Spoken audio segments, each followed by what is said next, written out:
you see there a piece of metal there, and tell us what's happening with that during the selection of the blank, please, Marcos. So when this robot comes in, when it brings out in the previous video, you saw the hand come down here.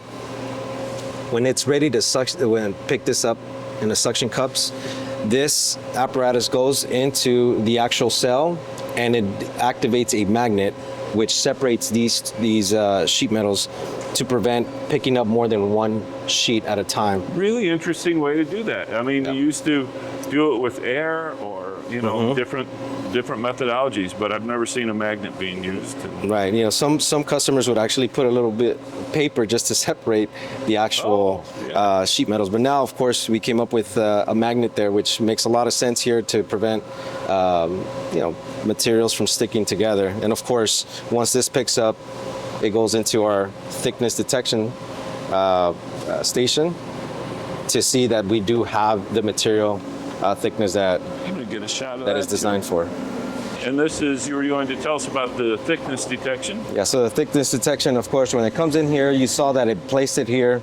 This comes down and actually senses the thickness of the actual material that it picked up. So if it picks up more than one, then it'll go ahead and discard it, where we would have a box here and actually dump it here and start going to a new one. Not a bad part box, but just, hey, we got two on this one. Yes, so it's still salvageable. We can go ahead and put it into rotation.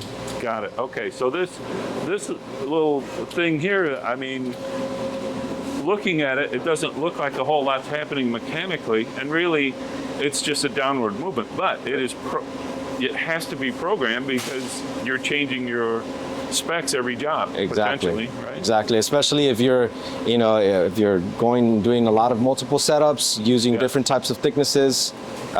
This is really crucial when you're dealing with a lot of variation of materials. Yeah. Okay. So here's the second part that we're going to show to be bent, Marcos. Yeah. So you can see how small this piece is. And this piece, of course, has more than 10 bends on it. So oh my gosh. what this shows is showing the precision and the complexity that this robot can do. And you guys will see the outcome of this part. We'll go ahead and show a close-up. And really kind of thin, you know, areas of steel there. Right. Yeah. So we'll go ahead and bend it, and then of course we'll go ahead and suggest that an operator can see if they can bend it by hand compared to the robot itself. Yeah.